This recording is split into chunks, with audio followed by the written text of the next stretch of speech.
చందమామ అందిన రోజు, బృందావని నవ్విన రోజు, తొలి వలపులు చిలికిన రోజు, కులదైవం పలికిన రోజు.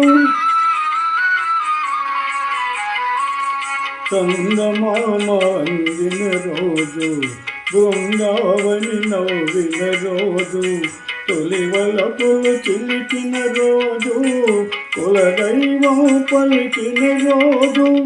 కన్న తల్లి ఆశలన్నీ సన్నజాజులై విరిసిన రోజు, భలే మంచి రోజు, పసందైన రోజు, వసంతాలు పోతే నేటి రోజు. వసంతాలు పోతే నేటి రోజు.